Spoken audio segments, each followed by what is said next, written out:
So it seems to be a trend on social media right now for all the liberal content creators to tell us how amazing the country of Somalia is. And they show this by pictures of their beaches and how lovely their cities are from 1,000 feet up. But let me give you some real facts about the country of Somalia. 49% of the population is inbred. 49% of the population of that entire fucking country are the product of incest. Generations of incest. The average national IQ, 67. By the way, the IQ required to be considered mentally disabled in the United States of America is 70. Their average IQ is 3 points below that. They've been engaged in civil war for the last 4 decades. 40 years, still going on today. They are home to one of the world's largest terrorist organizations, Al-Shabaab, which, by the way, the largest funder of that organization is the Minnesota taxpayer. But yeah,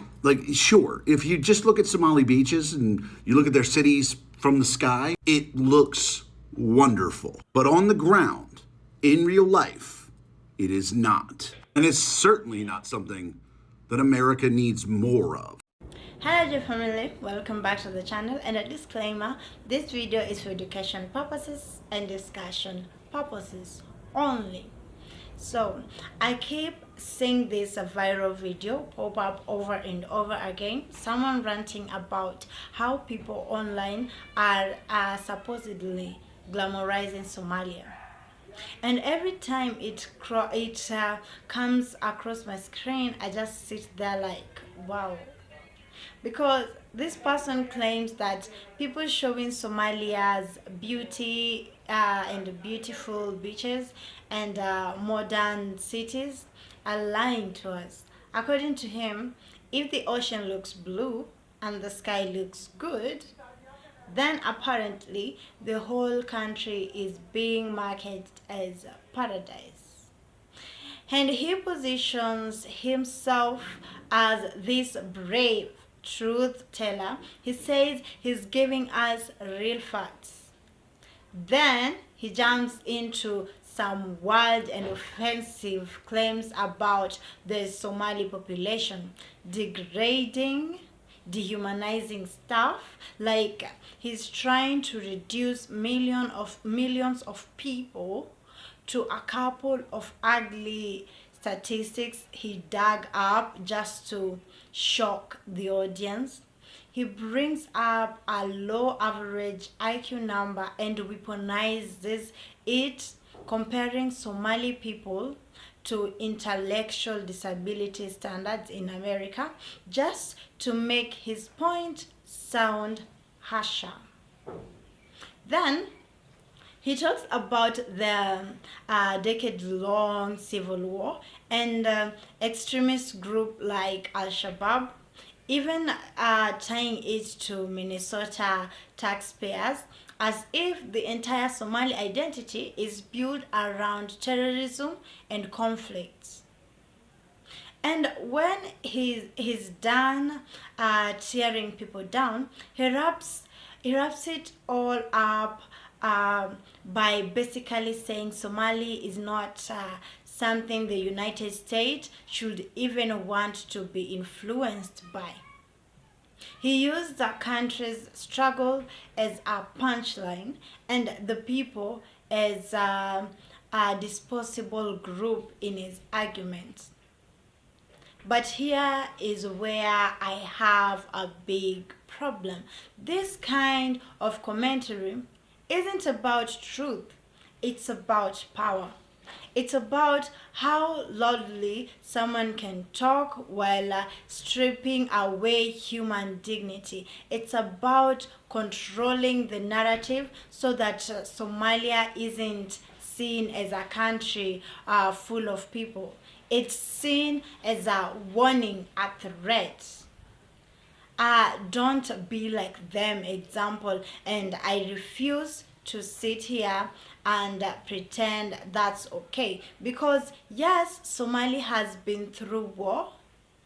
Yes, extremists have affected innocent lives, and yes, there are challenges on serious that are actually serious ones, but None of that gives anyone permission to smear a nation's identity into the ground. The people of Somalia are more than their hardships. They are more than a statistic someone wants to centralize. They are people with families, dreams, strength, culture, and history, and their stories deserve respect. It frustrates me how someone can look at a beautiful beach and say, well, that's fake. That doesn't count. When it's reality. Beauty exists, doesn't erase struggle, and doesn't and struggles existing doesn't erase beauty. Every country in this world have things it highlights and things it hides. Then American post their skylines photos. They don't stop the camera and pan down to show poverty on the sidewalks. When Paris is advertised to the world, you don't see footage of riots or economic tension in the same shot. But when Somali shares pride in their homeland, suddenly it's a crime. Suddenly, positive imaginary is propaganda. Why is it only a deception when it comes from Africa? You can't claim to be telling the truth if your truth only serves hatred and fear. And that's what gets me. The speaker pretends he cares about not being misled, but he doesn't care about Somali voice at all. Where are the Somalis in his version of the truth? Where are the people actually living this reality? He doesn't want nuance, he doesn't want context, he doesn't want understanding. He wants to make you feel disgust or superiority, and he uses an entire population as a punch bag to do it. Videos like this create a distance. They say those people are not like us, those people are dangerous, those people are lesser. And when misinformation is used to divide, real people get hurt. Somalia's future isn't defined by outsiders who talk down to it. It's defined by the people rebuilding the nation brick by brick, by those working for peace, by those young generations refusing to give up on hope. Defined by families who have struggled trauma and still find ways to celebrate life. And yes, by coastlines that are stunning, by businesses, the street rise out of cities once left in ruin, by the rich culture that keeps communities grounded even in the toughest years. Progress does not mean pretending everything is perfect. And pride does not mean hiding the struggles.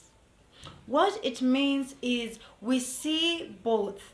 We acknowledge the good alongside the bad, because the truth, the real truth, is rarely found in extremes, it's found in a balance. So, when I see that video go viral, I'm not impressed by the loudness of his voice. I'm paying attention to what and who he refuses to understand, because you are going to talk about Somalia, talk with honesty and with empathy, talk with awareness of the complexity. that shaped the country's challenges. Don't twist traumas into entertainment. Don't use human suffering to make yourself sound bold. If we care about truth, then we care about dignity. If we care about reality, then we listen to the people living it. Somalia deserves better than a viral rant that tries to drag it through the mud. And honestly, the world deserves better conversations than this. So, if you really want to know Somali, don't learn it from someone who refuses to see its humanity. Learn from Somalis themselves.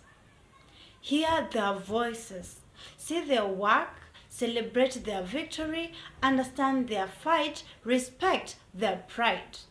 Because tearing a country down doesn't make yours stronger. It just exposes how afraid you are of fairness and how far you'll do to avoid seeing others rise. Now, don't forget to subscribe, like, and share for more commentary like this.